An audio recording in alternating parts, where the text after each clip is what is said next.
I see. So you believe that this warning letter was sent by the Phantom Weasel?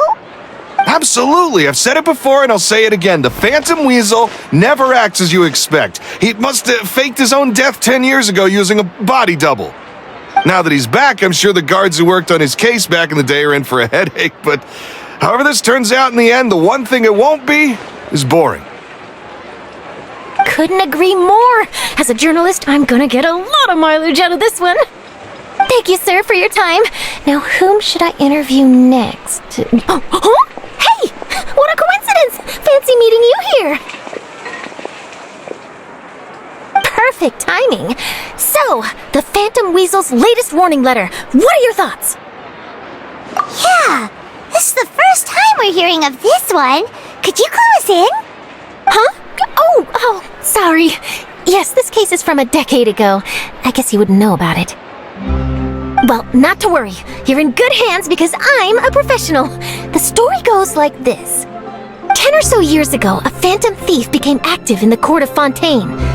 Known only as the Weasel, nobody knew his true identity, and the authorities never managed to catch him. Wow, cool! He sounds like one of those mysterious night burglars that you read about in novels. Precisely. Well, except the part where they actually have a good reputation. Our Weasel targeted whatever people held dear, and no one was safe from his predations. He would just as soon steal a necklace from a rich merchant's safe as he would a toy doll given to a commoner child for their birthday. I know, the phantom thieves you read about in novels rob the rich to pay the poor, but this guy did not discriminate. Unsurprisingly, this didn't work wonders for his public reputation. Every man and his dog wanted to see him behind bars. Yeesh. So, did they catch him? Not exactly. There's a good chance that the Weasel would still be at large to this day if it hadn't been for an accident 10 years ago. A magician named Caesar fell to his death in a botched high-altitude escape performance. When the police went through his personal effects, they found a hoard of stolen loot and gadgets used for criminal activities. And that was how the Phantom Weasel's identity was revealed to all. Sure enough, thefts in Fontaine went down after Caesar's death. But today, 10 years on, the notorious thief has once again issued one of his warning letters and pasted it on the gate of the Opera Epiclese for all to see. I had to squeeze through the crowd this morning to get a photo as soon as I heard. Here, it's this one. So, this is the warning letter, huh? Let's see what he wrote. 3 days from now, when evening falls, I shall take from you that which you hold most dear at the Opera House, just as you did to me 10 years ago. This is, without a doubt, a clear declaration of criminal intent. After years of laying low, the Phantom Weasel is back with a vengeance. What once seemed like an open and shut case has been blown wide open again. But why has he re-emerged now? And what does he want? I sense an epic scoop, and I'm going for it. Uh-oh. If this thief will steal anything that other people value, does that mean even we might be targeted? Really? Oh, let him try. In fact, I'm gonna eat all our snacks right now. Let's see what he can do about that. Okay, the people have spoken. It's clear that the public are very concerned about the Phantom Weasel's reappearance. Let's see, I've got a photo of the letter, my interview notes. Yep, that should be enough to form the skeleton of my article. It does feel like something is missing, though. Something exclusive. Who should I interview next? I need someone with a more concrete connection to the Weasel. Is that who I think it is? Lyney! Magic, magician, Caesar, the Phantom Weasel! That's it! Let's go interview Lyney! You see, the original Phantom Thief Caesar was a magician too! And what do Phantom Thieves and magicians have in common? They both have an air of mystery about them. Perhaps there's a connection there. Are you serious? What sort of a deduction is that? Oh, relax! My journalistic instinct tells me that an exclusive news story is beckoning. Let's go! No time for delay!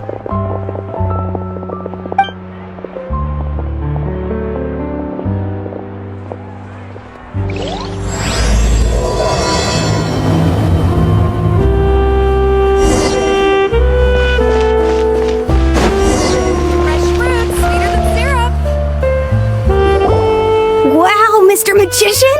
How did you know which card I picked? Oh, it's simple. Come closer and I'll let you in on my secret. Magicians have a special skill called telepathy, which means we can read other people's minds. Really? Then, what am I thinking now?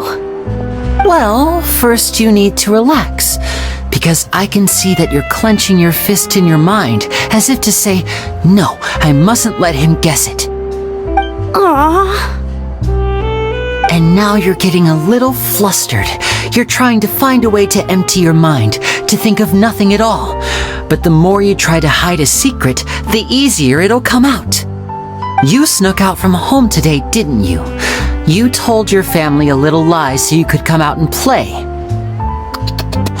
Now, that's not a good habit. You can tell? Oh boy, you really can read my mind. Of course. Oh, and that's the end of my performance. You should really be heading home. Remember to apologize to your family, all right? They must be worried about you. All right, got it. Bye, Mr. Magician.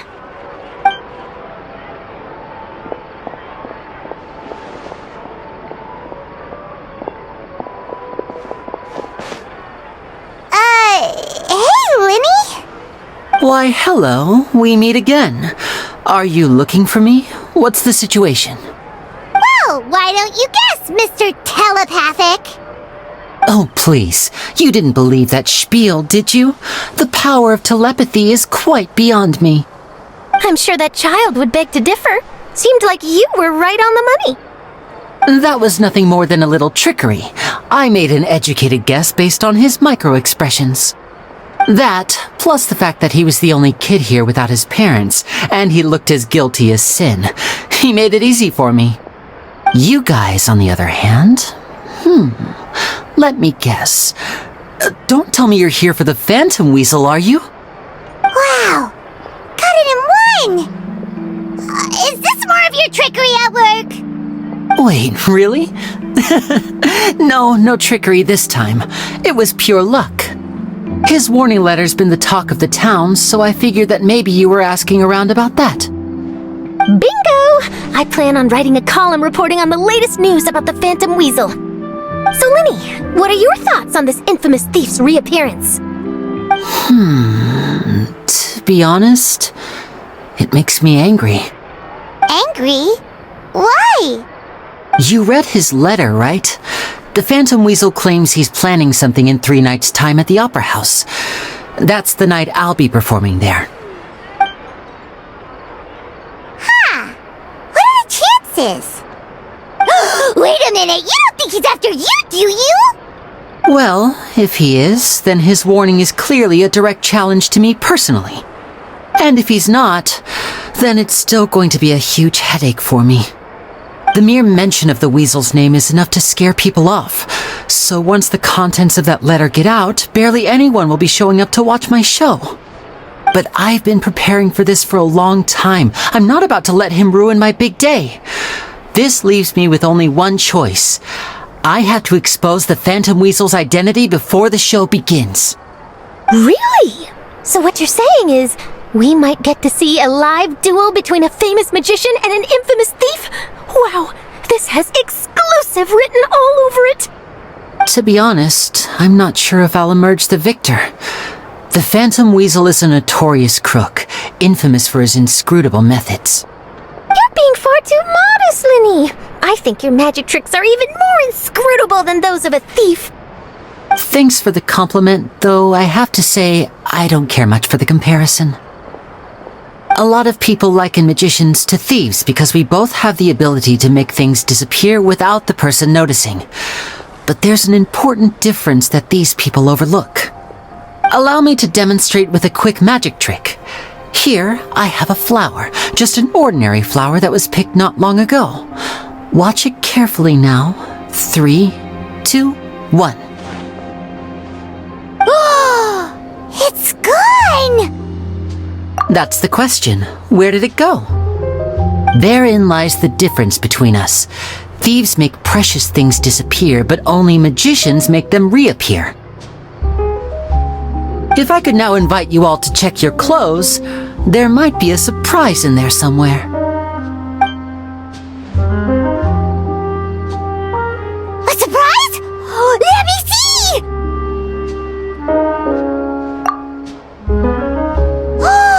It's right there! But how? You haven't moved this whole time! What an outstanding trick! Sorry, Lyney, it seems that my previous praise was woefully inadequate. Clearly, magic is the superior art form to theft. Don't worry, I didn't take offense. I just wanted to take the opportunity to perhaps change some of the preconceived notions you might have about magicians. Since Caesar's death, a lot of people associate magicians with criminality. It can be quite frustrating. I can imagine. Coming back to your trick just now, might I presume that you are well versed in floral symbolism? For example, magicians often use rainbow roses in their flower-related performances to represent passion and romantic encounters. But you used a Lumidu spell, which, if I'm not mistaken, allude to separations. I'm curious to know if there was any deeper meaning behind this choice? Impressive knowledge. It's no wonder you're such a successful journalist. But I'm afraid I don't know the first thing about floral symbolism. I'm just in the habit of using Lumidu spells in my magic. It sounds like something I should look into, though. I'll buy myself a copy of Fontaine's Floral Language Facts when I have some time, but it'll have to wait until this phantom weasel business is behind us. Well noted. In that case, this brings us to the end of our interview. I, for one, am looking forward to the final showdown between you and the thief. Please feel free to get in touch to update me on any further developments. Otherwise, I will of course see you at your show in 3 days' time, but let's hope the Phantom Weasel is caught by then. If there's nothing else, I'll be off. You've given me lots to work with here, and I've got no time to lose if I want to write that exclusive piece. I'll see you all later.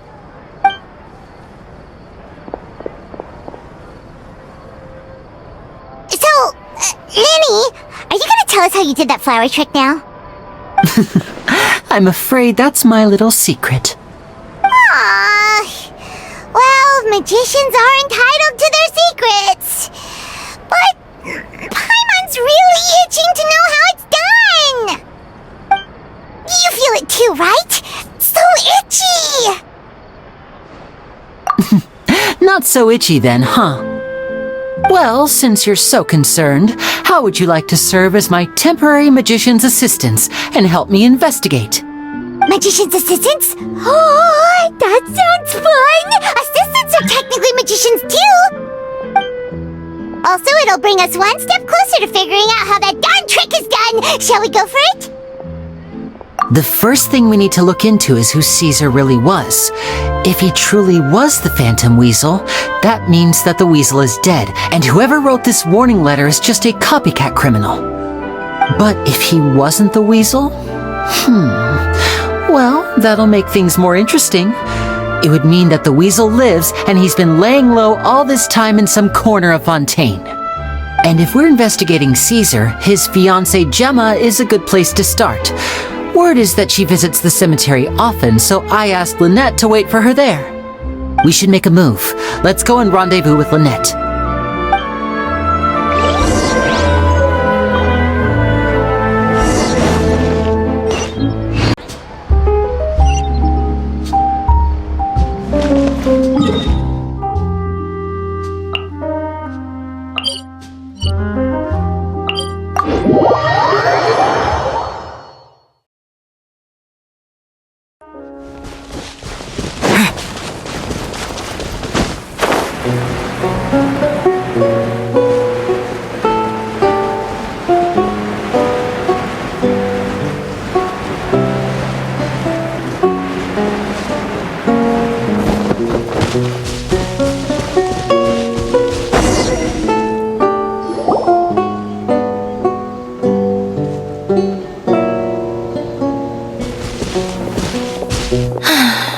You took your time.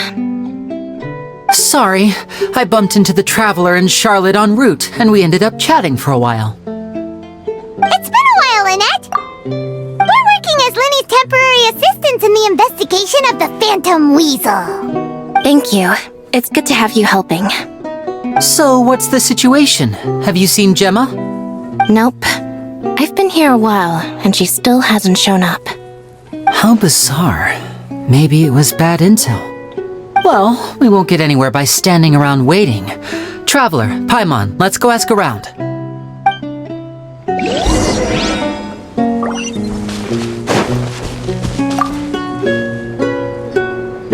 Excuse me, good sir. Do you by any chance know a Gemma? Gemma? You mean Caesar's fiancé? Sure I do. What's this about? I'm just trying to get a hold of her because I need her help with something. I heard she comes here a lot. Yeah, she does. Poor thing. It's no secret why either. She's heartsick. Ever since Caesar passed away, she's been coming here once every week to clean his grave. Often she just sits there in front of his headstone, lost in thought. Sometimes she talks to herself. I asked her what she was doing once. She said she wanted to speak to him again. She knows he's gone and can't hear her from the grave, but she just likes to spend time there, telling her fiancé all about how her life is going. And she's been doing this ever since Caesar passed away? Oh, so 10 years. Wow. Their love must have been really strong. I'll bet. Caesar's reputation fell apart after his identity was revealed, so no one else visits his grave. Gemma's the only one who still thinks about him after all these years. I don't know if the mind lives on in the waters after death, but if it does, I'm sure Caesar must be grateful to have someone who remembers him fondly. If I'm honest, I think this is all so unfair to poor Gemma. Her fiancé was a low-life crook. He doesn't deserve someone like her. Anyway, all of that said, she's running later than usual today. Normally, she'd be sitting in front of his grave by now. I wonder if she's okay. Well, that's everything I know, I'm afraid. You might have more luck asking some other people. All right, well, thanks for sharing all of this with us. We'll keep asking around. You're welcome. I just hope she'll be able to move on one day.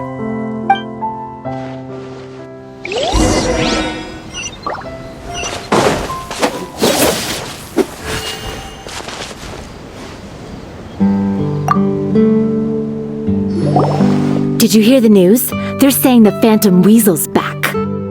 You're kidding. Wait, isn't he dead? I don't know anymore. All sorts of news flying around nowadays. I can never tell what's true and what isn't. But what if, just hypothetically, I mean, what if this weasel's the real deal and Caesar was framed? Called it.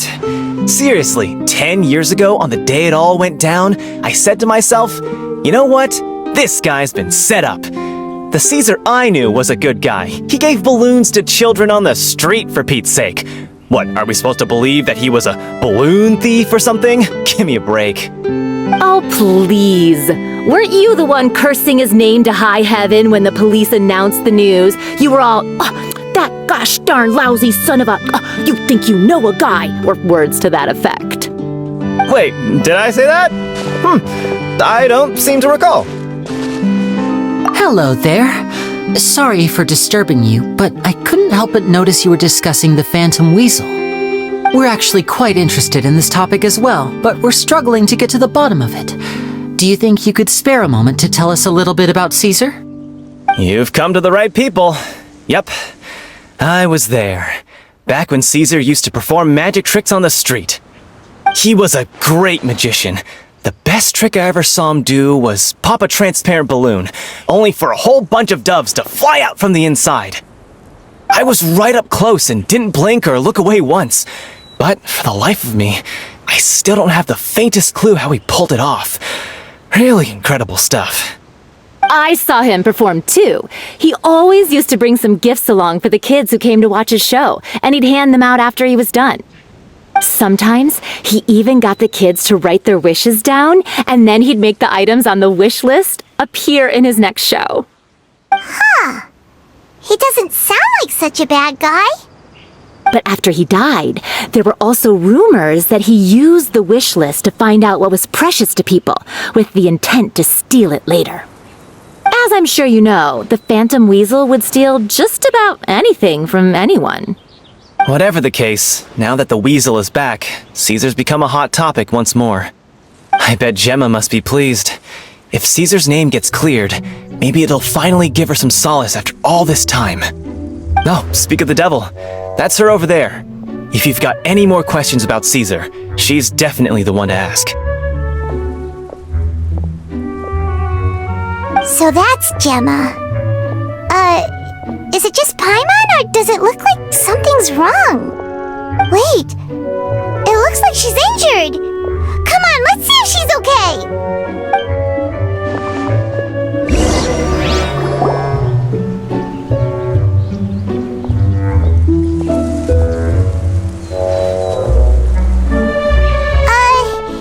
Hi there.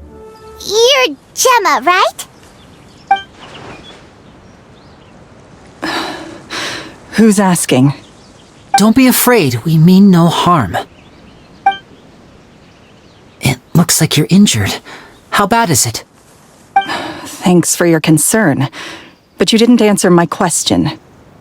Who are you, and what do you want with me? My name is Lyney, and this is my sister Lynette. My name's Paimon, and this here's the Traveler. We're investigating the Phantom Weasel. The Weasel posted a warning letter this morning. If he still lives, that means that Caesar was falsely accused. You knew Caesar better than anyone else. So if you're willing, we'd love to hear what you think about all this. I promise you can trust us. We won't hurt you. In fact, we'll do all we can to keep you safe. I never believed that he was the Weasel. I suspected as much. Okay, so going back 10 years, do you remember anything strange in the weeks leading up to the accident? Did Caesar have a falling out with anyone, for instance? No, not that I know of. Got it. All right, sorry for disturbing you. If you don't have any more questions, please leave. I want to be alone with him.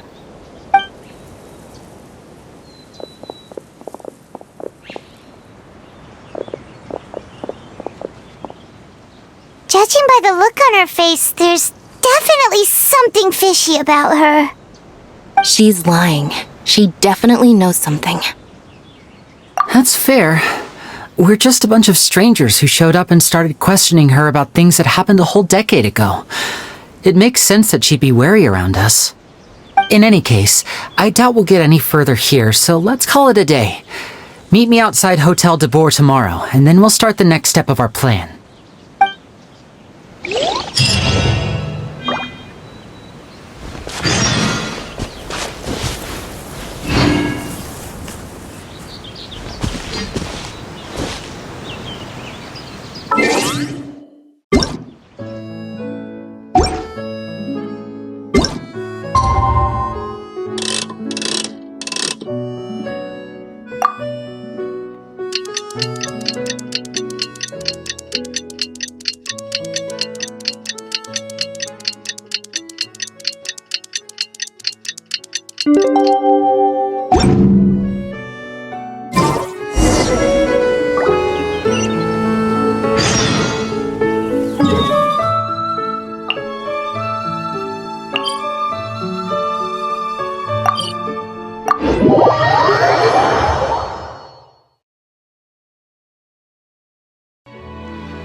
Over here!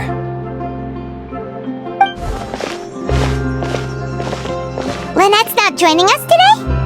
I've had her follow Gemma and see if we can make any inroads with her. They should be at a cafe right now.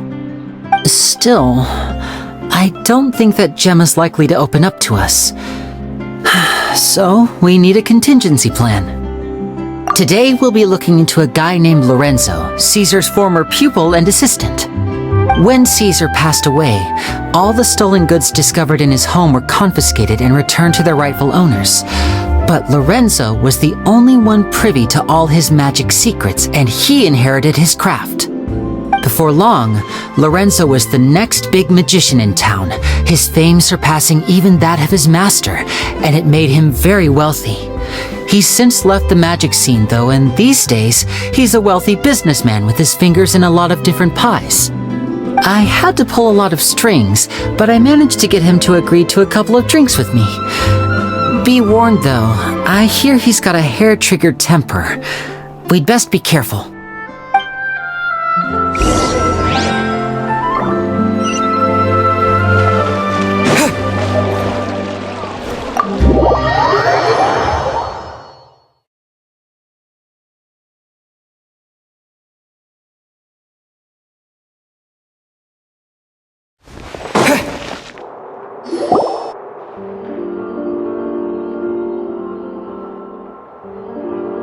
You neglected to mention that you were bringing 2 other people with you. My apologies. These 2 are my assistants. When they heard that I was meeting with the former magic maestro himself, they begged and pleaded with me to bring them along. And if it's no trouble, a couple of autographs would really make their day. Oh, forget the pleasantries, just sit.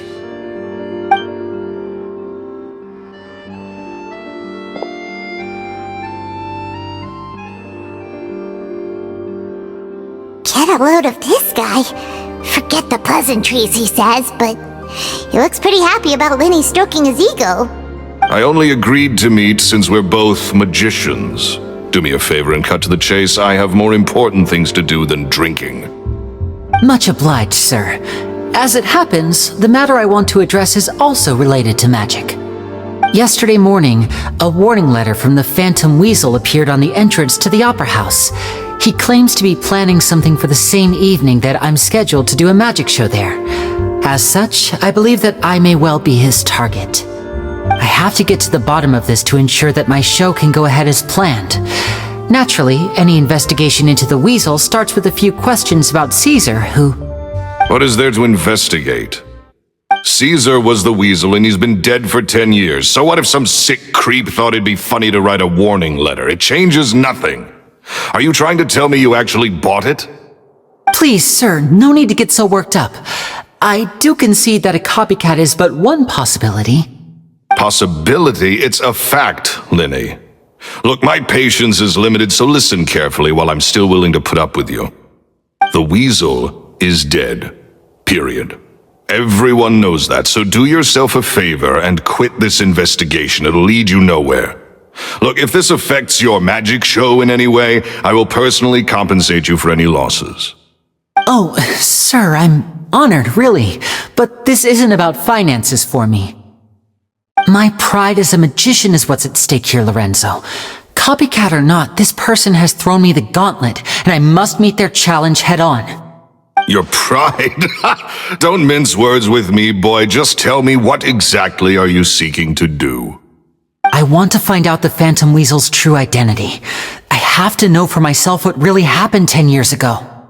What would that accomplish? And what do the events of 10 years ago have to do with you, anyway? Look, you of all people should know that a magician never reveals their secrets. And in any case, dead men don't talk. So if you really care about your magician's pride, then you'll forget about Caesar and move on.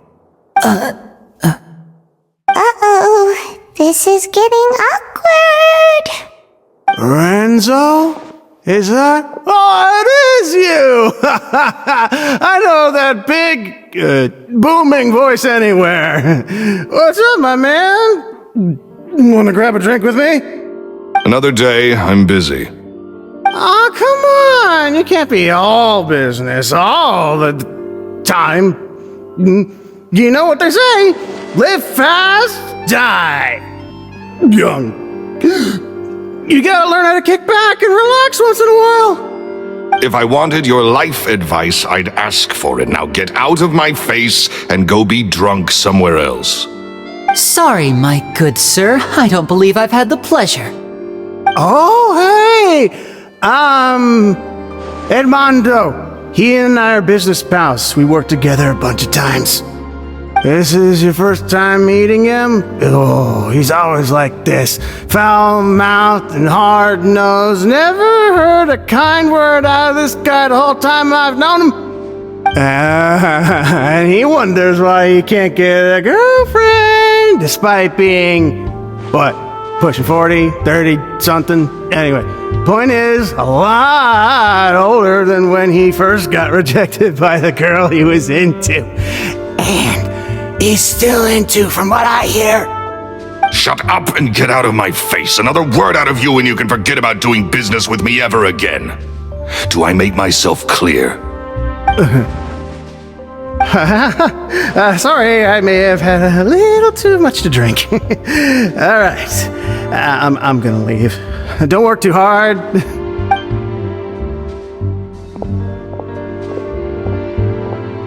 I think it's high time I made a move as well. If you really want to investigate this, Lyney, be my guest. But if nothing good comes of it, don't say I didn't warn you.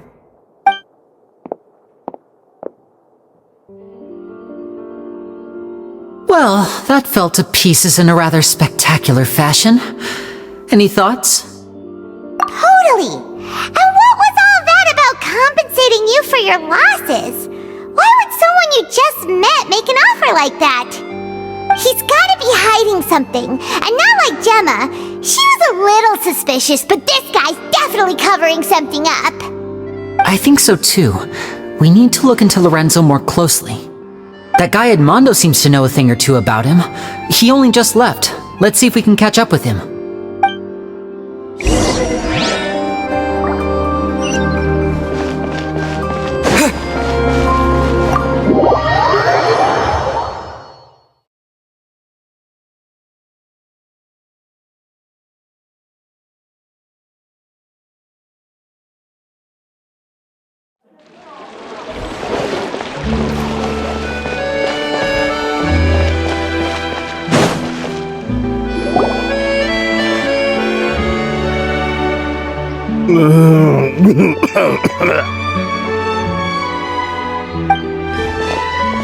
You okay there? Who are you?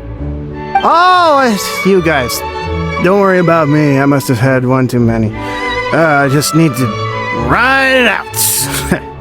I said way too much back there, didn't I? Yeah, I nearly talked myself into complete financial ruin.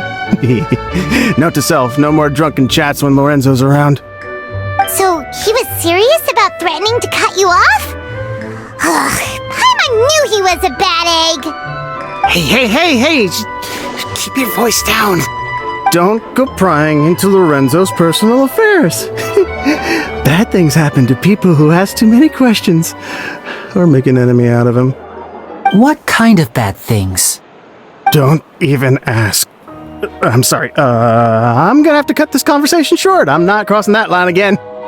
And take it from me, trouble with Lorenzo is one thing you don't need in your life. You saw him flare up back there. I don't know what you said to him, but clearly it touched a nerve. That's not a good sign. You're too young for this. Don't get in over your head. I'm leaving.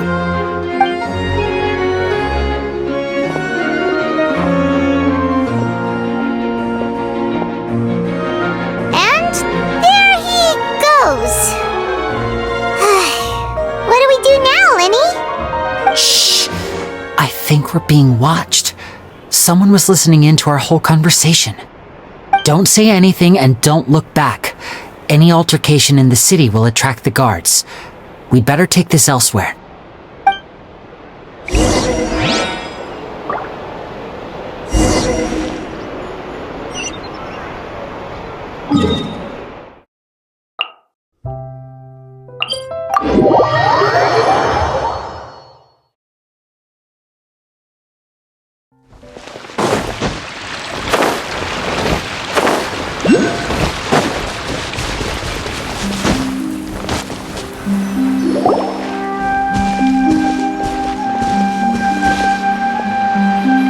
You followed us a long way. Why don't you come out and introduce yourselves? So you're Lyney. And where's your sister? Ain't she with you today? Save us the trouble and go fetch her for us. Let's not drag this out. Paimon doesn't like the tone of your voice, mister! Who sent you, huh? Save your questions, missy. You ain't gonna need answers where you're going. Capiche? Looks like we can't avoid this fight. Now, I'm not the strongest fighter, so I hope you're ready to back me up. Don't worry, we got this!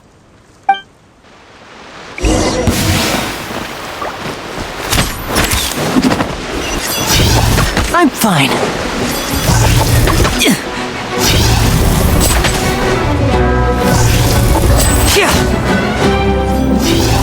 Ow.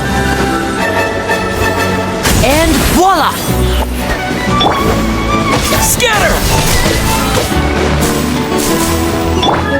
Into the shadows.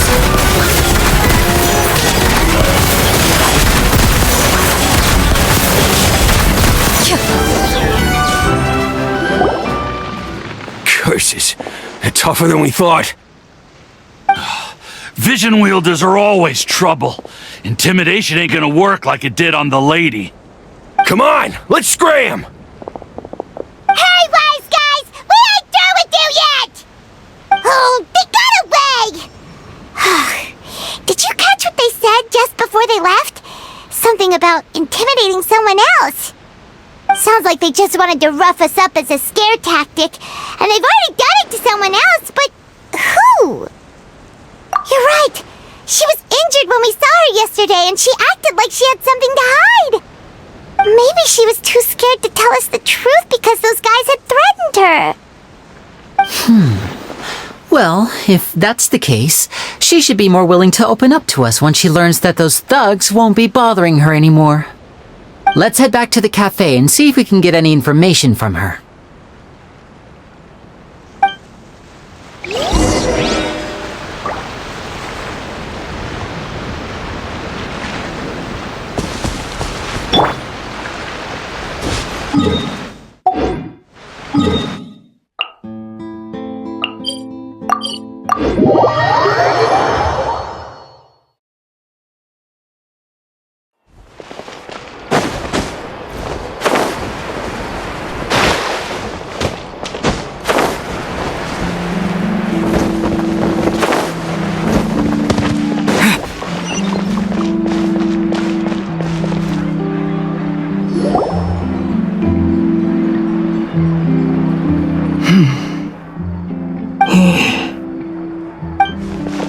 Gemma? You again. What is it this time? We just ran into the men who've been threatening you, and we gave them a taste of their own medicine. So, you can relax now. We're here to protect you. What? Why? I didn't tell you anything. Why would they come after you? Sounds like they're no strangers to you. That's putting it mildly. I know them all too well, and I hate them with every fiber of my being. It's been 10 long years, and still every time I try to look into Caesar's death, they show up and warn me not to do anything stupid. How do I know I can trust you? Do you really think you can get to the bottom of it all? And why are you doing this? I'm afraid I can't reveal all the details just yet, but I can promise you this. I will expose the Phantom Weasel's true identity. Because you see, this is a personal matter of the utmost importance. I give you my word. Trust me. Okay. How can I help you? I've heard that Caesar used to have a magic workshop where he kept a lot of his personal effects.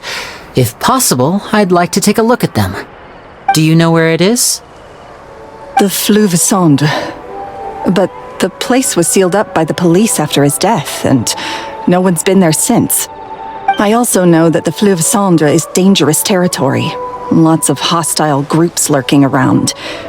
If you're serious about going there, please be careful. Understood. Lynette, you stay here and take care of Gemma. Don't let her come to harm. Got it. But if I'm staying here, I'm ordering dessert. I mean, bon appetit, but stay sharp too. They're likely to come for you while I'm away. Okay. Alright, power saving mode off. I'll start taking this more seriously now.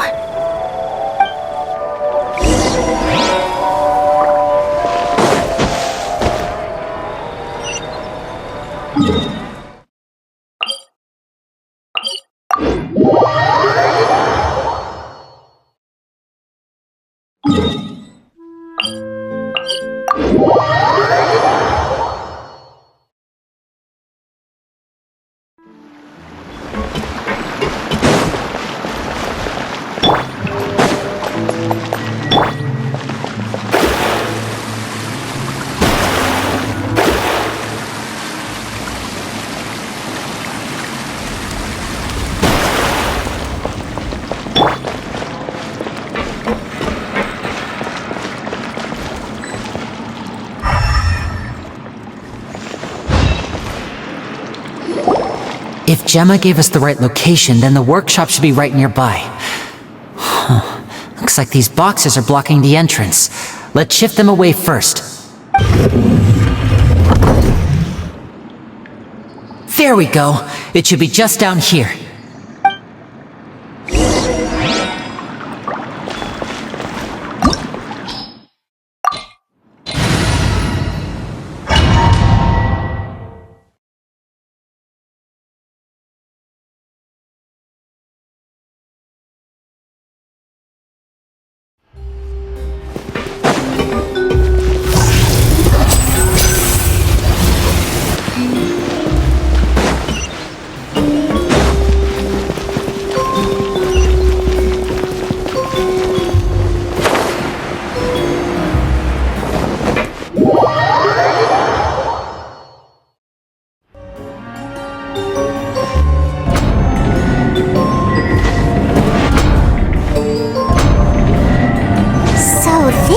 Caesar's workshop.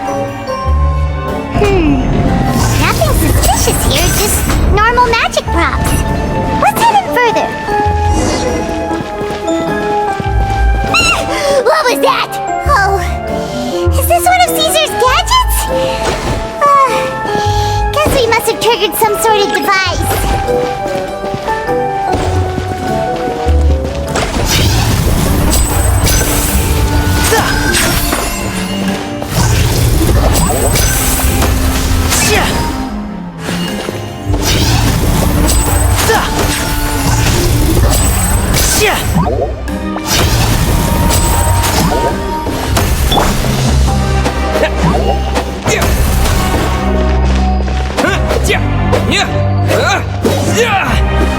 Propagate!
Whoa!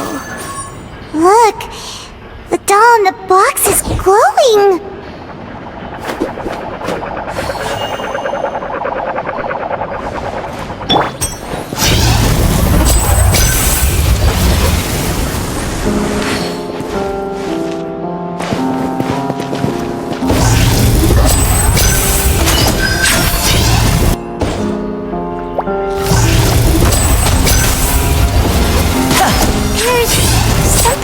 On the card on the doll.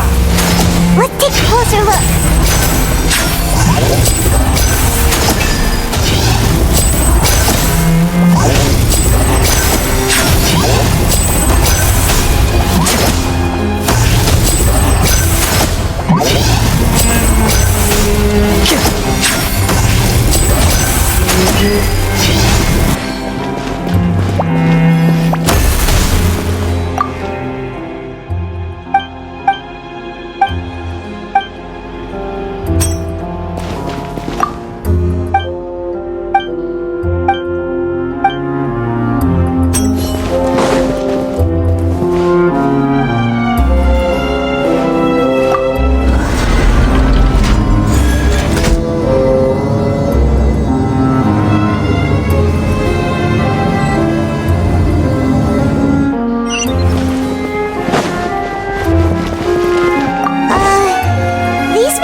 One of them looks different from the rest. Let's investigate.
That's weird.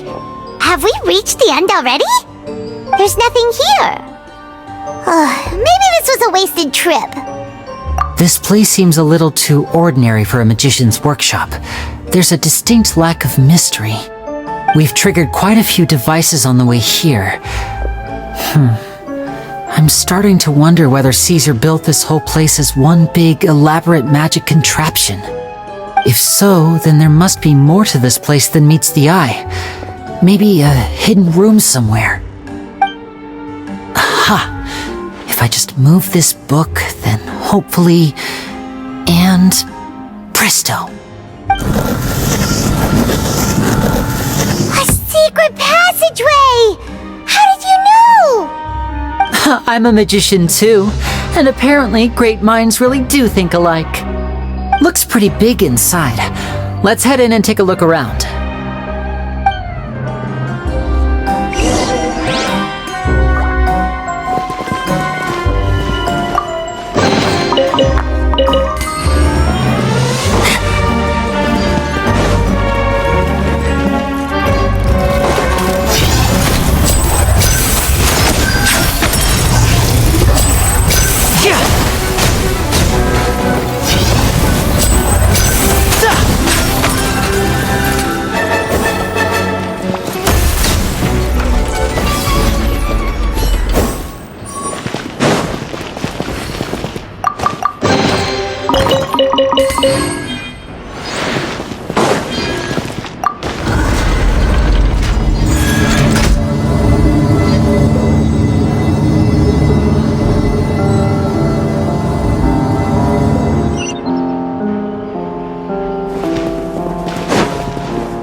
Why have you stopped, Lyney?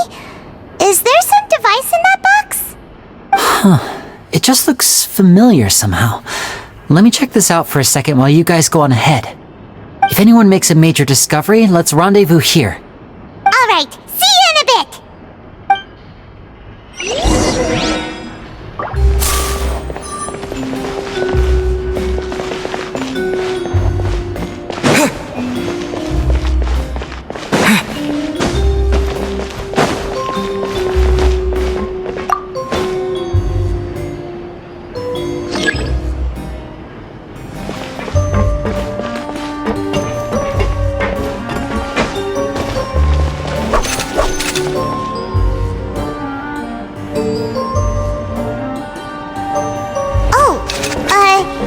Seems like we can't step on the same tile twice. Guess we've got to finish it in one run, huh?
is a brick! Let's take a peek inside it, shall we? At one of my shows a few days ago, a child asked me how I pulled candy out of my hat. As a joke, I told the kid that the hat has a built-in wish-granting machine. Next thing I know, today a whole bunch of kids were pestering me to pull all sorts of things out of the hat. So I told them another white lie. The machine needs time to power up, but in the meantime, you can write your wishes down. Well, they took me up on that offer, enthusiastically. As I write this, I've only just got back from running around all over town, buying the things they wanted. Boy, are my legs sore. I wound up saving very little this month, but that's not a major issue. I now have a bigger problem. How am I going to hide all these things inside my hat?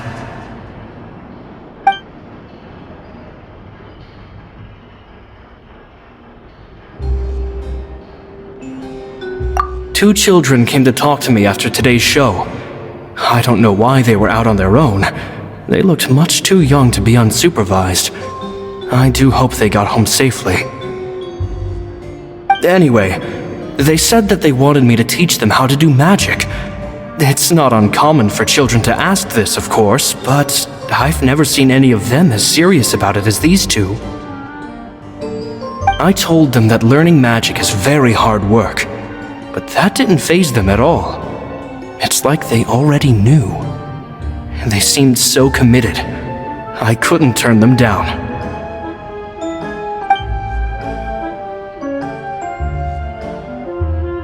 It seems like something's bothering Lorenzo lately, but he won't open up to me about it.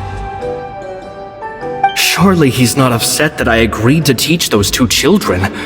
I'll have to talk him around. I have a good feeling about those kids.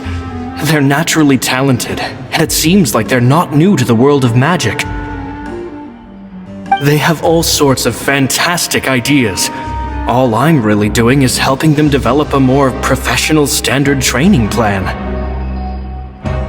They wanted to call me Master, but I told them they absolutely mustn't.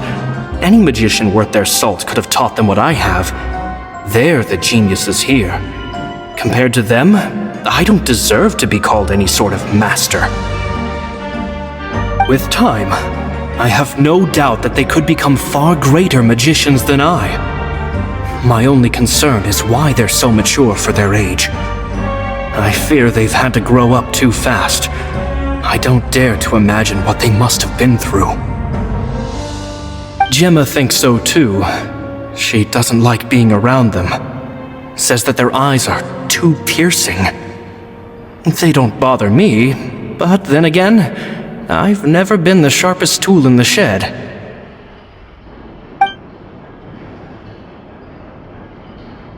It's nearly time for me to go on tour. I asked the two kids if they'd like to come with me, but they shook their heads. I once overheard them talking about their father and their mission. Sounds like their parents have other plans for them. I guess we'll be parting ways soon. It's only been 10 days since I first met them, but I think that I've gotten a feel for their personalities now. They're very tough, but also very cautious, and they trust no one but each other. This, I fear, is not a good habit to have. They hide things from me too. For example, when I asked them where they live and why they wanted to learn magic, they lied. That's the thing about children. Whenever they're trying to cover something up, it always shows somehow. I can sense that their lives have been hard, possibly even dangerous too. They're not like other children. It's a shame that I can't do more to help them. After thinking things over, I decided to tell them a bit about how I see the world. It's full of lies and falsehoods, and that is why we must find our own truth. P.S. I hope they won't find my nagging annoying. Children are so opinionated nowadays. Will it do them more harm than good for someone they've only known 10 days to lecture them like that? PPS. Maybe I'm overthinking this. Children aren't interested in grand philosophies. It probably just went in one ear and out the other. I bet they've already forgotten every word I said. Oh, Caesar, Caesar. Just mind your own business next time.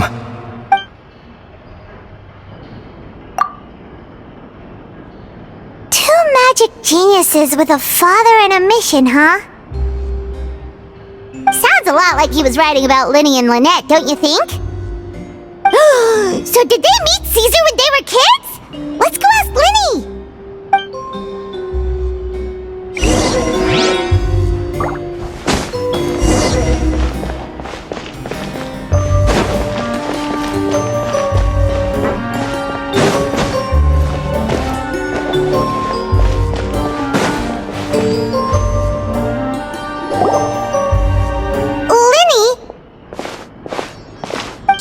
Hold that thought.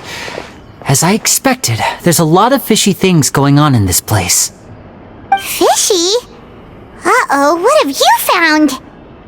All in good time. Before we go over our new leads, I want to tell you how a high-altitude escape is performed. First, the magician slots themselves into a magic box in full view of the audience. The box is then suspended high in the air, and a short while later, the base automatically opens. At this point, a dummy will fall out of the box, but it looks real enough to grab the audience's attention, and they start wailing and screaming.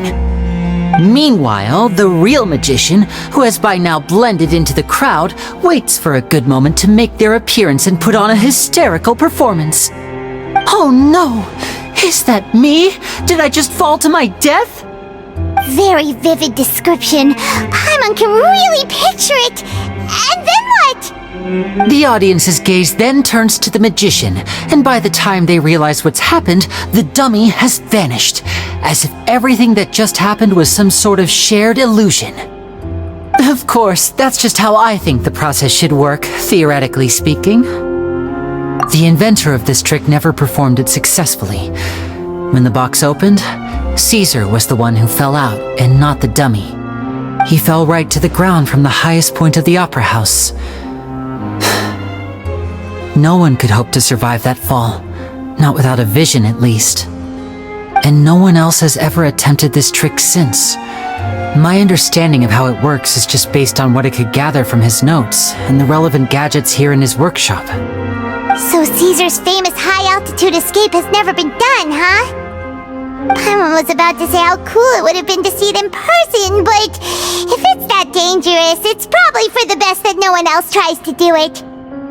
Wait a second. So if a dummy's supposed to drop out of the box, then where does the real magician go? How does he get out? Glad you asked. That brings us to the secret of said box. This box right here is the one that Caesar constructed himself to use in the performance, and it's not as simple as it looks. Inside, there's a device that only the magician himself would know about.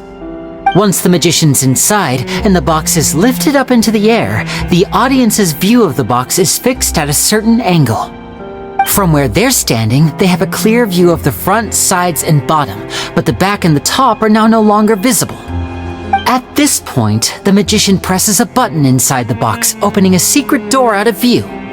He then escapes through this trapdoor onto the opera house roof, waits for the dummy to fall and distract the audience, and quietly returns to ground level. That's way simpler than Paimon imagined. Even Paimon could probably do it. Well, there's a little more to it than that, of course. The hardest part of this trick is controlling the audience's mood and reactions. That takes an exceptional degree of showmanship. There's the falling dummy, the miraculous reappearance, the pompous performing. Maybe the magician would even have themselves tied up before it begins to strengthen the impression that there's no escape.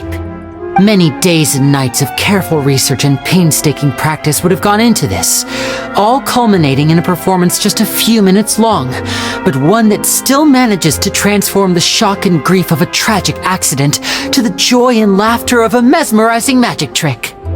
Caesar was a highly accomplished magician. But unfortunately, even he didn't manage to pull it off. So, how did it go so wrong? You said you found some fishy stuff here. Have you figured out what really happened? I can make a pretty good guess. I looked into the case files. The magic box Caesar was using at the time of his death had the secret button I mentioned positioned on the right-hand side. And, sure enough, he always used his right hand as his dominant hand in public. Okay. Nothing suspicious there. But here's the strange thing. Most of the devices in this workshop have the mechanism on the left-hand side, including this box right here, which leads me to believe that Caesar was in fact left-handed. Because a magician can't afford to have their most basic habits stand out too much. People naturally focus their attention on the most important details of the task or situation at hand. But a magician needs to be able to redirect an audience's attention at will so as to avoid arousing their suspicion. The essence of magic is getting people to believe a lie. If even the truth raises eyebrows, the falsehoods become all the more difficult to mask. And so, Caesar trained himself to use his right hand to align with his audience's expectations. Great magic always requires sacrifices. But in his most stressful and nerve-wracking moments, and when no one was watching, reflex would kick in and he'd use his left hand. That's why he set his gadgets with the mechanism on his left. Exactly. I think that's likely what happened. Caesar would have been under a lot of time pressure during the escape. He'd have had mere seconds to open the hidden compartment, retrieve the dummy, then open the secret door and make a swift escape. But I'm sure he was confident. He would have rehearsed countless times to the point where it was second nature. He'd barely need to think about what he was doing because muscle memory would guide him through. So he opened the compartment, took out the dummy, checked everything was in order, and then went to leave. With his left hand, he reached for the button, and suddenly, his heart skipped a beat. It wasn't there. Much like when you reach for your keys but find your pocket empty, his mind needed a moment to process what was going on. Instinctively, his left hand would keep feeling around for the missing button, maybe for another second or two, until the bottom of the box gave way. With the stakes being as high as they were, just a 2-second delay cost him everything. The authorities would find nothing suspicious and conclude that his death was due to his own error. When in reality, someone switched the boxes, and they did it to murder him. But how would they be able to make the switch without being noticed? That would be difficult to pull off, no? It would have to have been someone who knew that he was left-handed and who could move his props around without arousing suspicion. Someone who was always by his side. Isn't that right, Lorenzo? You just couldn't let sleeping dogs lie, could you? There's not a lot of people who'd go to all this trouble for some magician who died 10 years ago. I didn't want to have to do this, you know.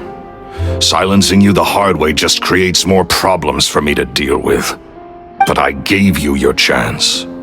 I hoped you'd do what's good for you and back off like the lady, but you disappoint me.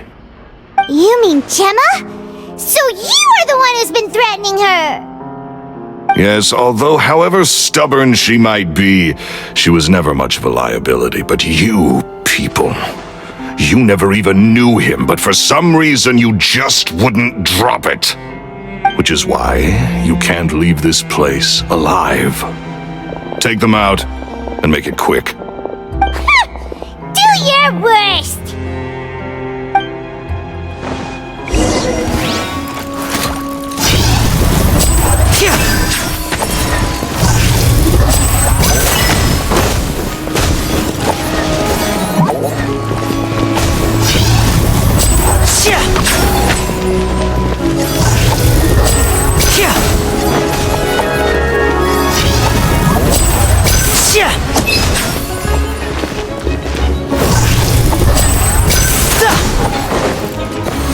Now disappear!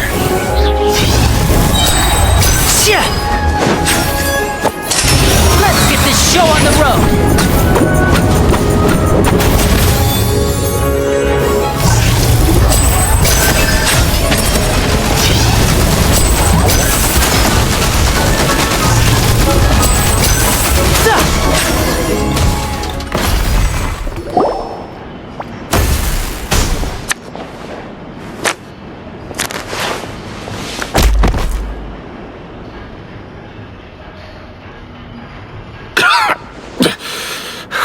You kids are tougher than you look.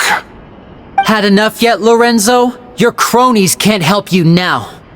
I think it's high time you started talking, and what I'd really like to know is, why did you murder Caesar? If I had a mora for every time you said that man's name. Of course you idolized Caesar, everyone else did. But I was the real genius magician. Me! He was just an amateur who did cheap tricks for gullible children. I was the one who made magic into the fine art it is today. The aristocrats doffed their hats to me! So it was jealousy. Jealousy. Hatred, more like. I hated Caesar. All he cared about was his magic. He lived and breathed it. He poured everything into his street performances and his stupid tours like it was just a hobby to him, never bothering to think about Mora.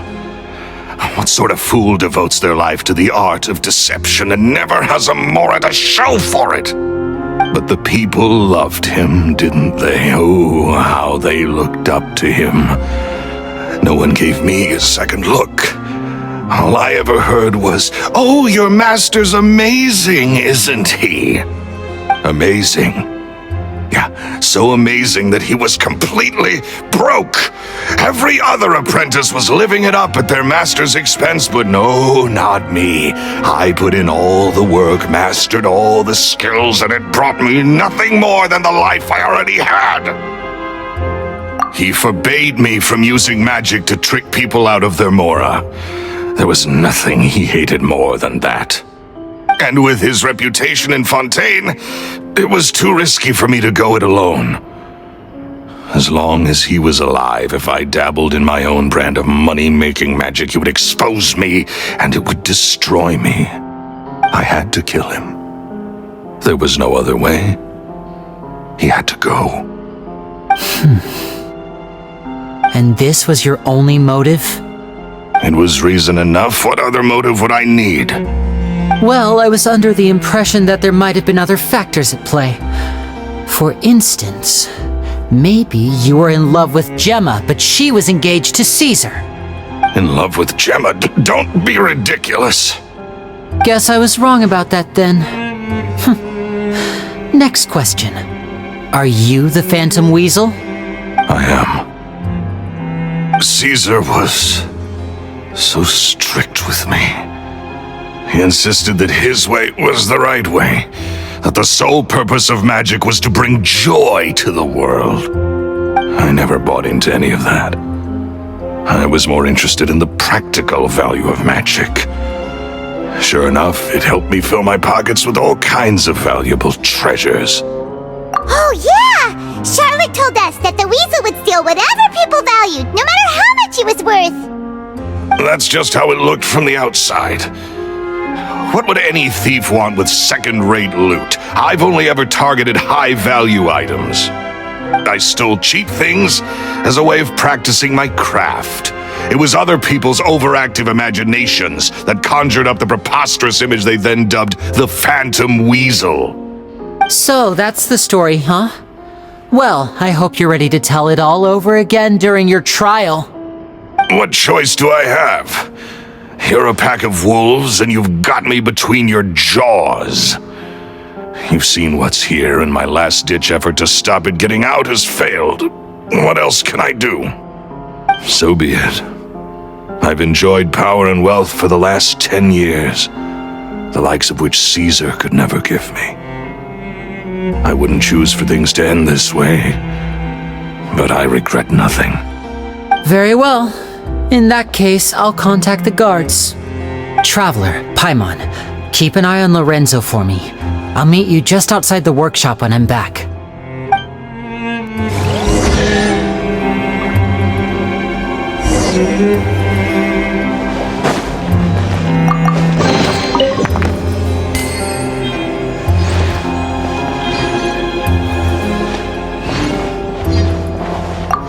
At least I can finally stop looking over my shoulder now. At least I can finally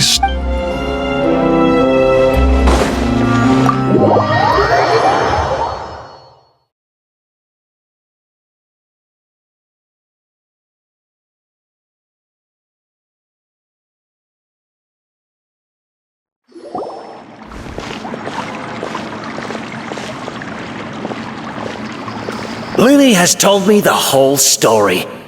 Lorenzo, do you confess to the murder of Caesar and to framing him for the Phantom Weasel's crimes? Look who's finally developed a conscience. What kind of disciple murders their own master? I hope it was worth it, because there'll be hell to pay.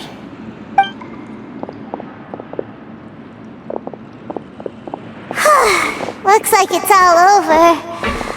What should we do next, Lyney? Should we start preparing for your show? Let me think.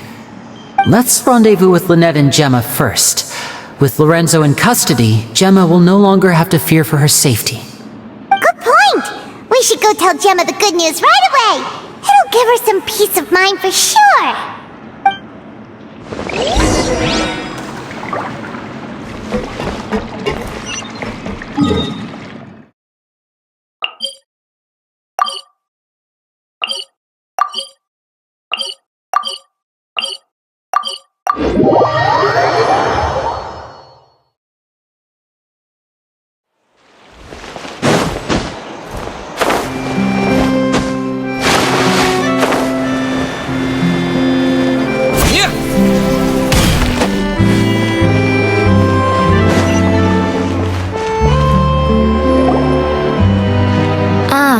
You're back. You were so quick. I've only just finished my third dessert. Your third? Lynette, come on, we've talked about this. Everything in moderation. You're not gonna have any room left for dinner now. It's fine. I'll shift to exercise mode and jog off the excess sugar. That's besides the point. Well, it's done now, but try to eat a more balanced diet in the future. Point taken. Did everything go okay? Of course! Lorenzo was no match for us. The guards are taking him into custody as we speak. Gosh, that's amazing. I'm sorry, I still didn't know if I could trust you, but now it seems I can. I had my suspicions about Lorenzo, but It's okay, we understand. He did threaten you. Paimon would find it hard to trust strangers in your position too. But you don't need to be scared anymore. Everything's gonna be okay. Sorry. My emotions are all over the place right now. I've been waiting for this day to come for so long. I always wanted to report Lorenzo. He took all of Caesar's property, which I found suspicious, but I had people watching me all the time, so I couldn't risk looking into it. I was so afraid. I was scared he'd do something terrible to me, and then no one would be left to visit Caesar's grave. So I never had the courage to speak out. Thank you all. Truly, thank you so much.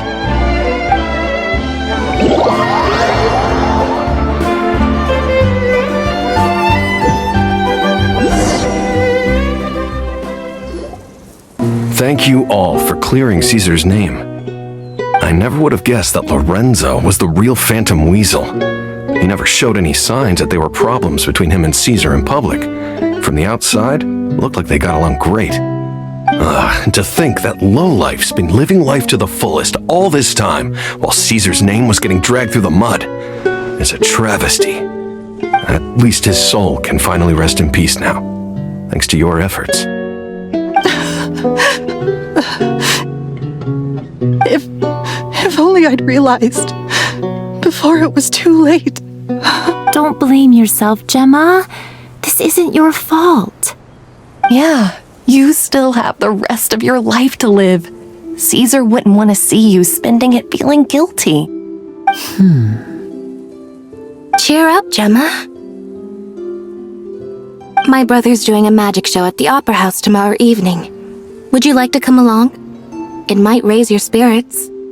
This show will be a special one. We're holding it in Caesar's honor. In Caesar's honor? Really? Oh, thank you. I'll be there. Great. We'll see you tomorrow evening. Traveler, Paimon, don't be late. Don't worry, we'll be there. No way are we gonna miss out on a free magic show. Wait, Paimon feels like we're forgetting something. Oh yeah, Caesar's diary! We never found out if the two kids Caesar taught magic to were Lyney and Lynette or not. Lyney changed the topic back in the workshop, so we didn't get a chance to bring it up.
Not this time.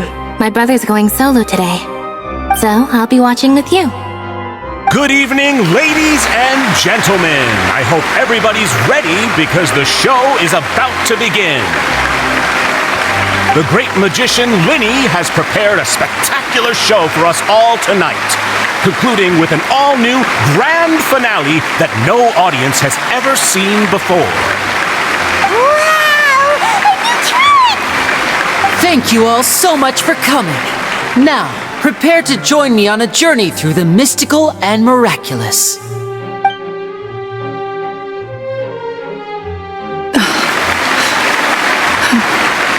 Exciting stuff, isn't it? Yes, it's just... It reminds me of him. No wonder. Caesar was a famous magician too. So, how did you two first meet, Gemma? Well, I was out on the street once, and I saw him performing for little children. Children love magic, because they're willing to believe in things that can't be rationally explained. Caesar had this amazing way of bringing them into a dreamlike world. And somehow, I felt drawn to him too. So I went up and asked him to do a trick for me. Aw, that sounds so romantic. What trick did he do? It was with a flower. He took it in his hand, snapped his fingers, and it magically appeared on my head. I was so happy that day. No one had ever given me a flower before that. Oh, that's so cute! Actually, now that you mention it, Lyney's done that one before. Is that right? Then I suppose he's a romantic at heart, just like Caesar.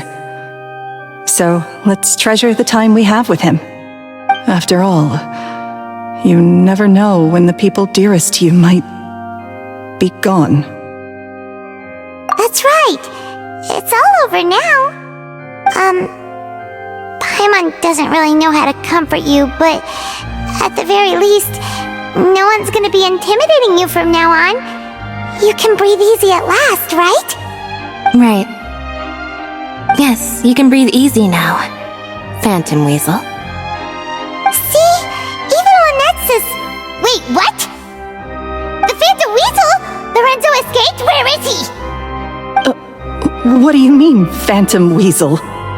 As Lyney once said, a performer's job is to commit fully to their role and put on a flawless performance for their audience. But once the bag of tricks is empty and the curtain falls, it's time to end the show.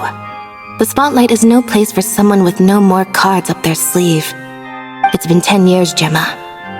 Aren't you tired of the grieving widow act? I think it's time to put an end to it. What are you talking about? Paimon doesn't like this riddle. Traveler, Paimon doesn't like where this is going. Come on, say something! Ladies and gentlemen, I hope you're all enjoying the performance so far. There will now be a brief intermission, after which Lyney will perform the most electrifying act of tonight's show, the one we've all been waiting for. The final performance will take place outside of the Opera House, so please make your way outside in a calm and orderly fashion. The Phantom Weasel never did like public places, did they? Don't worry, this place will be quiet soon. Let's talk somewhere else for now.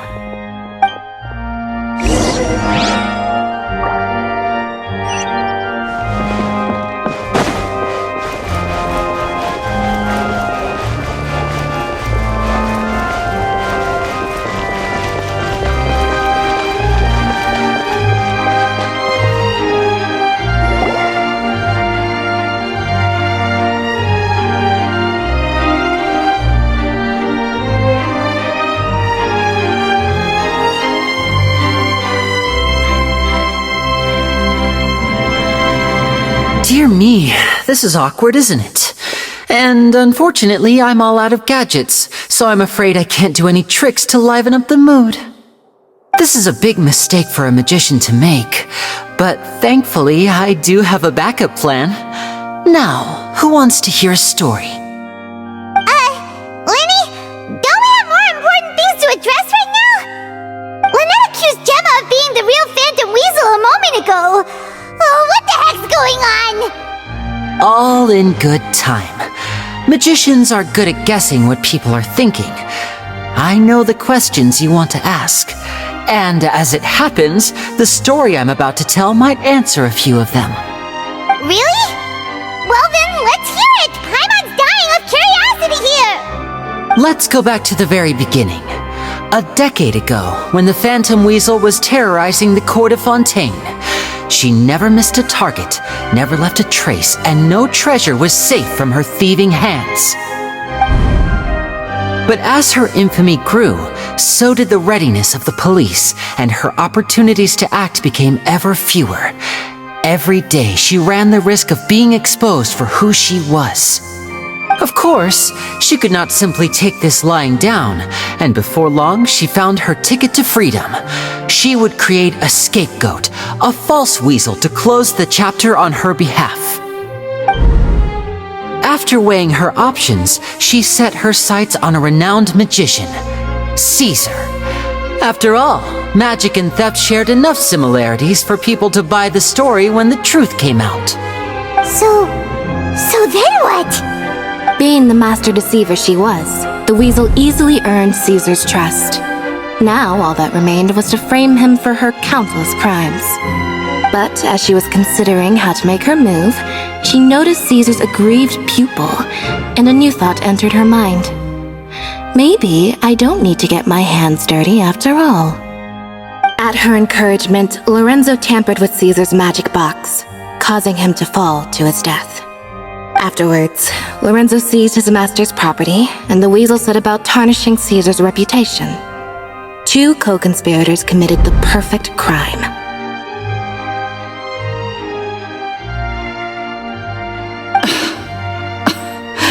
I've got to hand it to you. You're both exceptional storytellers. It's enough to make even me wonder whether there was really another mastermind behind all this, pulling the strings. But I just have one question. You seem to think that I am the villain in this tale. What's brought this on, Lyney? Is it something that Lorenzo said? Don't worry, Lorenzo said nothing at all. But I never believed that he was the weasel, and in fact, my investigation only made me more certain of that. He was too forthcoming with his confession, as if there was something else he was trying to hide. How disappointing. So you'd sooner trust Lorenzo than me, even without a shred of evidence? A magician is an expert at playing the audience to get the result they want, and I have no doubt that you, Gemma, are equally talented in this regard. With a little help from Lorenzo, you put on a very convincing performance. The lovesick fiancé, whose devotion to her betrothed is unshakable, even under threats of violence. Caesar was maligned and hated by all for 10 years, but you? Everyone sympathized with your plight. Who would suspect for 1 second that the lovely young lady always seen weeping in front of Caesar's grave was actually the mastermind behind his demise? No, not that poor lady. Perish the thought. Wait, so you mean the whole intimidation thing was just a hoax? Gemma and Lorenzo were both in on it? But why would Lorenzo agree to that? And why didn't he sell her out even at the end instead of admitting to being the weasel himself? Yes, why indeed? Maybe Gemma herself could enlighten us on that question. Well, Lyney, if you're so confident in your version of events, then I think the answer should be obvious. Having killed Caesar with his own hands, Lorenzo was plagued by overwhelming guilt. Revealing the Phantom Weasel's true identity would serve no purpose. But if the weasel remained free, then she could take care of Lorenzo's loved ones. An excellent answer, though sadly a little dull. Is that right? Well, don't let me bore you. If you'd care to change the topic to something more interesting, I'd be much obliged. As a matter of fact, there's one thing I'd really like to understand. Why would the real weasel have targeted things that only have value to other people? Could you shed any light on that? Of course. After all, we're just telling stories here, aren't we? If I had to guess, I would say that the real weasel must have had a terrible childhood. Left to fend for herself after her parents died young. Betrayed, scorned, beaten. She'd scrounge waste paper from garbage bins to draw on, using twigs and dirt for lack of ink and pen. She'd sew ugly rag dolls from whatever scrap material she could get her hands on. This was her only source of happiness in life. But it was all she needed, and she was content. Until the world decided that even this was too good for her. Once again, she was betrayed. And this time, everything was taken from her. She felt like life was a miry pit that dragged her further down the more she struggled to escape. At that tender age, she should have been happy. Instead, she stood in the shadows and watched with envy as all good things in the world passed her by. This was a fate too cruel for anyone to bear. Her pain became a breeding ground for dark thoughts. Thoughts which festered and grew into a twisted solution to her troubles. I detest the happiness of others, in all its forms alike. I will rob them of everything they hold to be good and true, and it will fill the void in my soul. That's some pretty heavy stuff. Now it all makes sense. Does this story satisfy you, Lyney? Yes, it is quite to my tastes. Thank you for helping to clear up my confusion. Huh. That's right! What drove you to write that letter, Gemma? What were you trying to achieve there? Because without that, none of this would have ever come to light! She didn't write the letter. After 10 long years, I'd hoped that the Phantom Weasel would be consigned to the history books by now. But it seems like someone still wasn't ready to let her finally be at peace. Lyney. Or should I call you the Phantom Copycat now? You were the one who posted that letter outside the Opera House. But why? Very sharp, Phantom Weasel. Still as shrewd as ever. Well, no need for me to be coy about it. Our goal was to clear Caesar's name. The most straightforward way to change the public's impression of Caesar was to force the Weasel to show themselves. That's it? You had no other agenda? Of course we did. We made it quite clear in the letter, I believe. I shall take from you that which you hold most dear, just as you did to me 10 years ago. 10 years ago? You mean Caesar's death? You met him? Wait. Oh, I get it. You were those two obnoxious kids. It's been so long, and you're all grown up now. I didn't recognize you. He taught you magic back then, didn't he? For what, 10 days or something? And you went to all this trouble. Why? Because you feel like you still owe him something? We remember all our debts, however great or small. 10 years ago, Caesar's reputation was torn to shreds and his legacy was thrown out. 10 years on, and no one cares what the truth is anymore. But we did not forget, and so we came to find you. And? What exactly did you take from me? I'm still standing, as you can see. Lorenzo has admitted to everything. I'm free. Free? Do you really think so? Caesar once told me that even though the world is filled with lies and falsehoods, we must find our own truth. I think that applies to you too. Truth can take many forms.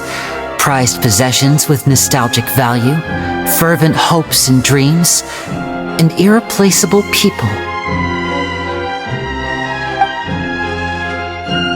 Life took many things from you, and those wounds never healed.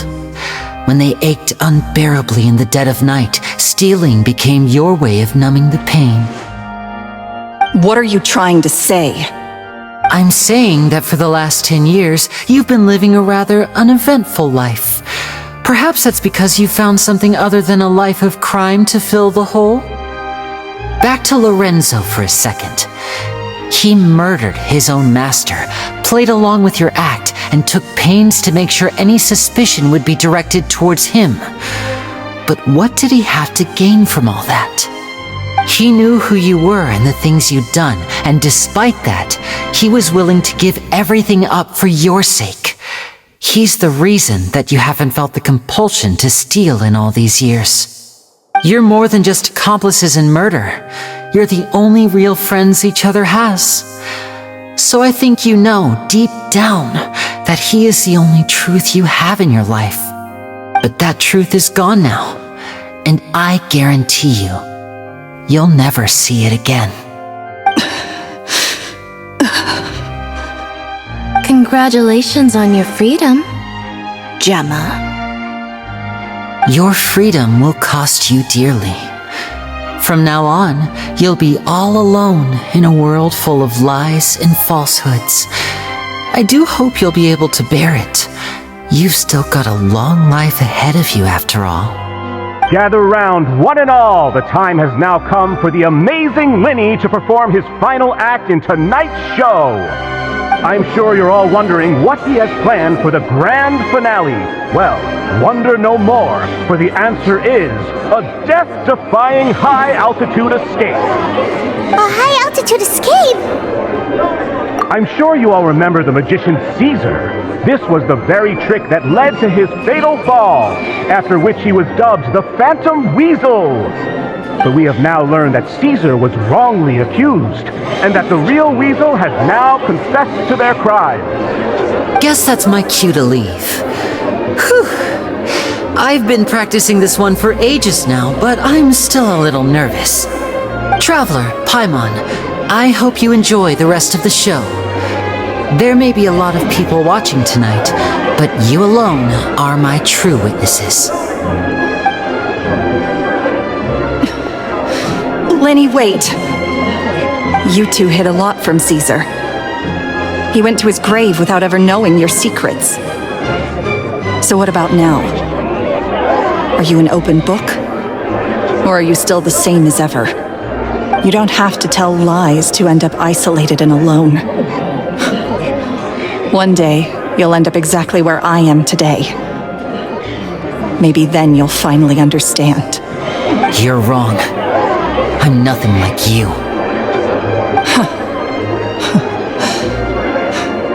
So,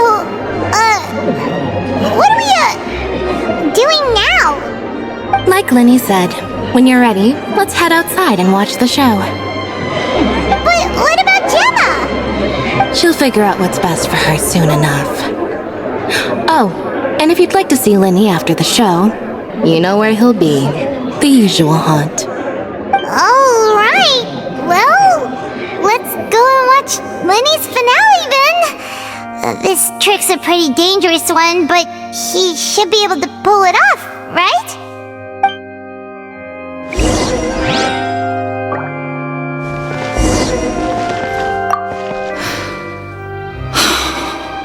What is my truth? Sometimes I think I'm like a gambling addict. All I care about is winning, and it doesn't matter what's at stake. By the time I come to my senses, I'm left with nothing. Oh, if I had my time again.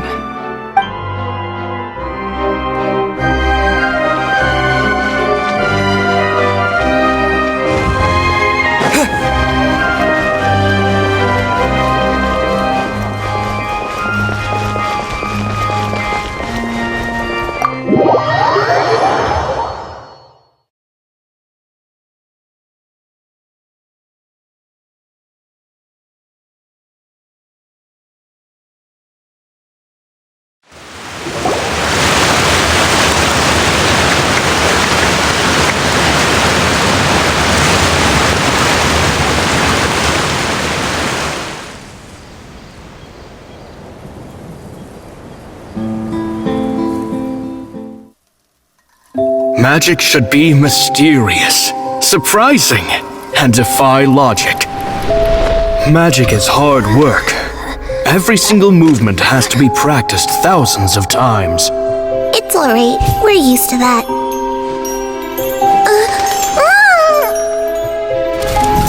We're sorry. You've taught us so much, but we can't tell you the whole truth. It's okay. Do you still remember what I told you? This world is full of lies and falsehoods. I only hope that one day you can find your own truth. What about you? Have you found your truth? Magic is my truth. I want to perform a magic trick so great that people will always think of me when they talk about it. For a magician, what greater honor could there be? Look! Behold! Lyney is sealed inside the box. Will he manage to escape? 10 years ago, Caesar attempted this very trick, and it was at this precise moment that...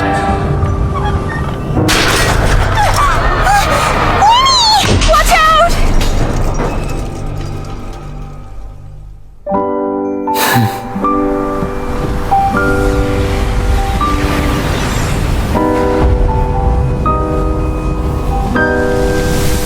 Mysterious. Surprising. And logic-defying. Isn't that right? This honor belongs to you, Caesar.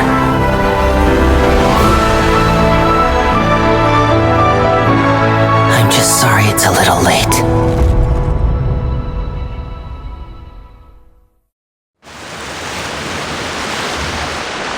Did you see that? One minute he was falling, and the next, he turned into flowers. How could he possibly have done that? How mysterious. I didn't blink once. He just vanished, right in front of my eyes. What a heart-stopping magic show! This was really worth the trip. Caesar's name has finally been cleared, and Fontaine's new star magician Lyney has fulfilled a wish on his behalf. Oh, I couldn't ask for a better grand finale. It will make a great headline for the Steambird tomorrow, even if I do say so myself. Looks like everyone really loved Lyney's grand finale. Paimon doesn't see Lyney anywhere. Where'd he go? Oh, Lynette said he'd be waiting for us at the usual hunt. But, where is that? Oh, you mean the one where Caesar's buried? Yeah, that's probably it. This whole magic show kinda seemed like Lyney's way of saying goodbye to Caesar.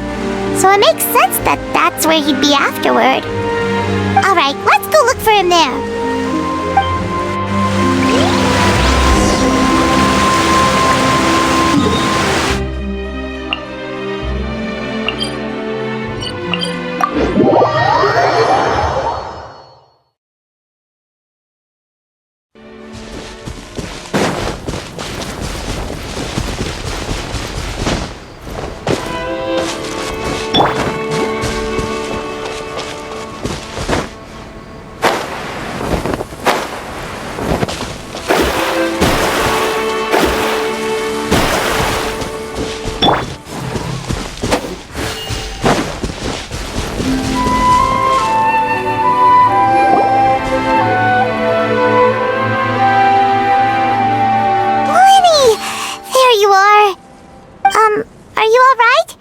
Paimon was scared to death when the chain broke. Paimon was sure something had gone horribly wrong. Magic is a performance art. A magician has to get creative to keep the audience on tenterhooks. That's our job. So I tweaked Caesar's original setup a little to keep it fresh. I was honestly a little nervous during the live performance. The thought of falling, suddenly feeling weightless, seeing the sky and the ground spinning and spinning. Sometimes, I can't help but wonder what Caesar thought in those final moments. Did he regret taking Gemma and Lorenzo on? Or did he believe that it was his own slip-up right until the end? You know, Paimon's been wanting to ask you about something ever since we were in Caesar's workshop. You learned magic from Caesar once, didn't you? When was that? After I joined the House of the Hearth. To be honest, Lynette and I had an agenda when we approached him. I told you about my past before, remember? As a young boy, I survived by secretly learning magic from street performers.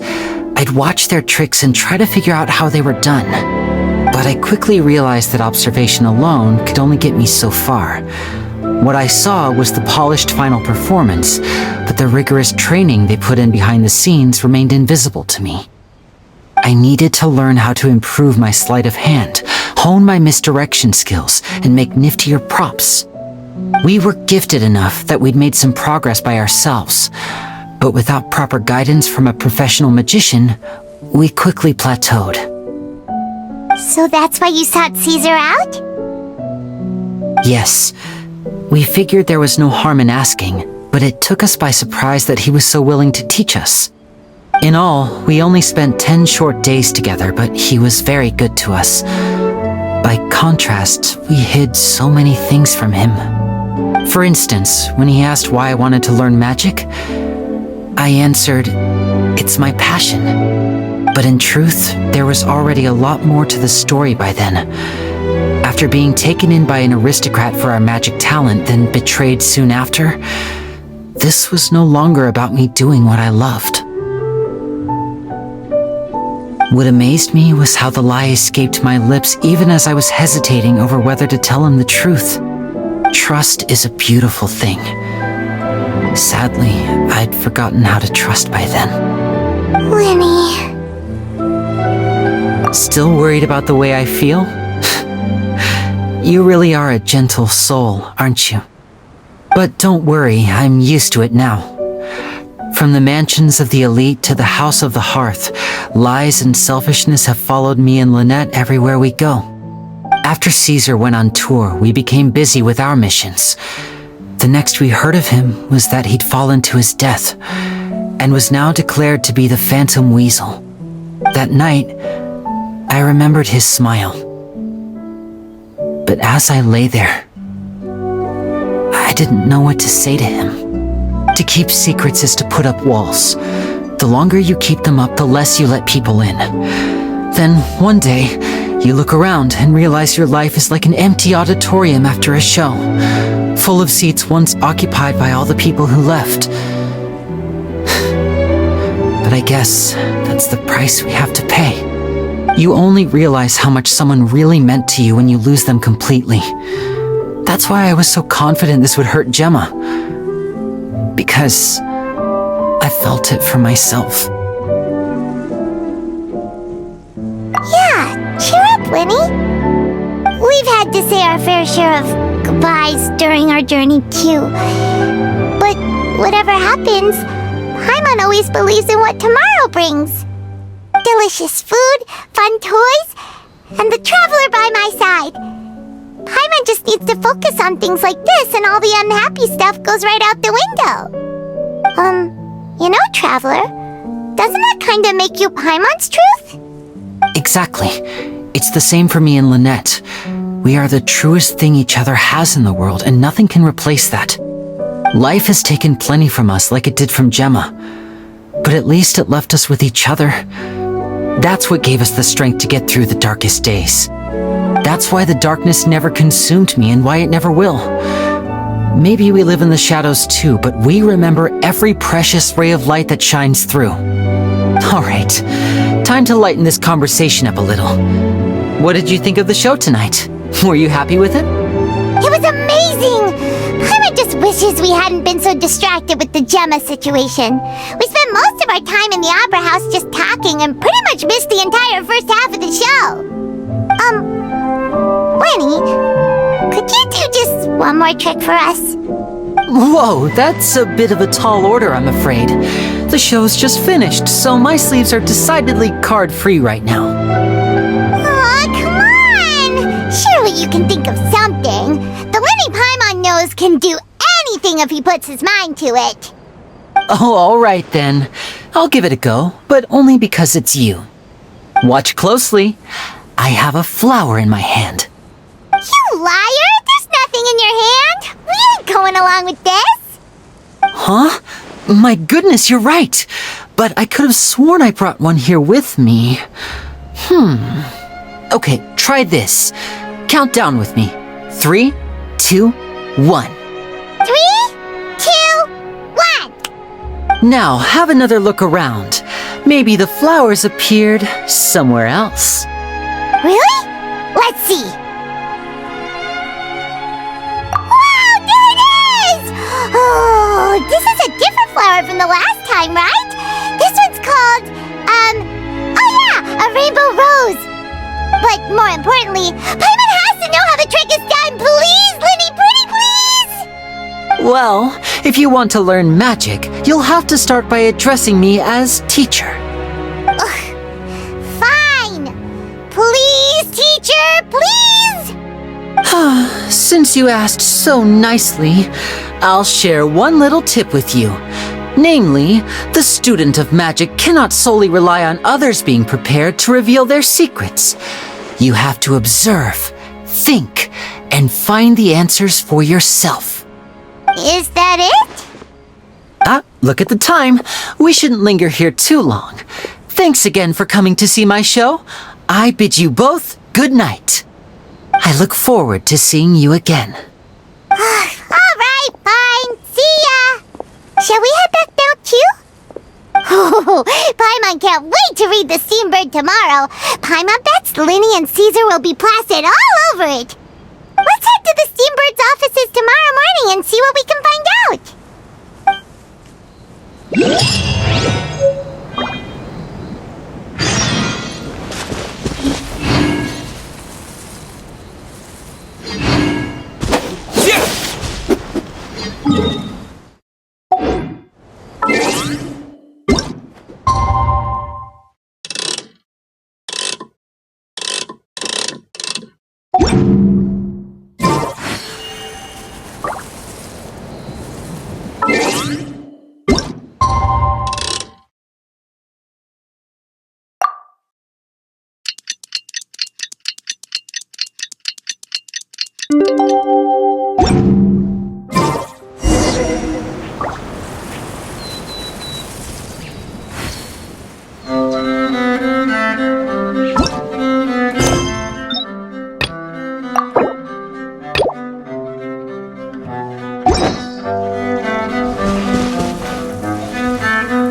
I'm very sorry, Charlotte, but my sister and I are quite busy today.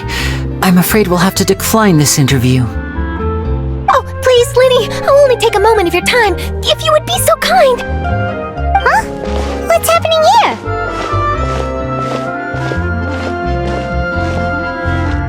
I spent all night writing my piece about the Phantom Weasel, and it was going to go to print this morning.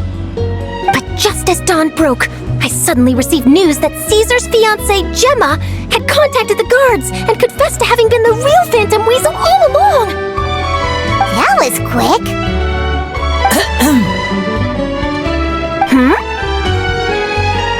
Too late, bro. That was quick, you say? It sounds like I've got some catching up to do. Please, fill me in. Whoops. Aha! My instincts did not lead me astray. You do have something to hide. Gemma turning herself in must have something to do with Lyney's performance last night. Maybe watching my high-altitude escape trick reminded her of a better time with Caesar, and she could no longer ignore the voice of her conscience. Huh. Okay, then. Wait, no, there must be more to it. If that's all it took for her to have a change of heart, how did it take her 10 whole years?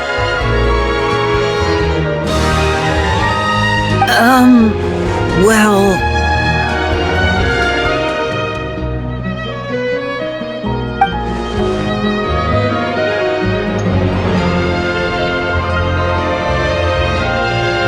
Oh, I remember now! You and Gemma were nowhere to be found after the show. What happened between you? Quickfire question! Where did you all go after the show? Oh, we went to the cemetery and Lyney did a private magic trick just for us. Actually, glad you mentioned it, because that reminds Paimon. Guess what? Lyney started using rainbow roses in his tricks. What? I don't recall ever having received a rainbow rose from you myself. Is this supposed to mean that they're more important to you than your own sister? No, I just, What now? Oh, did Paimon say something wrong again? This is getting pretty awkward. What do we do, Traveler? Seems like this interview wasn't meant to be. Well, never mind. There's always next time. Forgive my persistence, but when there's explosive news waiting to be found, I can't turn away. The news about Gemma has already made waves, and I'll stop at nothing to get to the bottom of it all.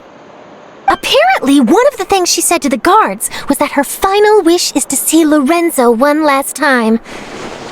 There's clearly a web of complicated relationships there. Can't blame me for being curious. All right, I guess I'll leave you to continue the rest of your conversation in peace. Bye for now.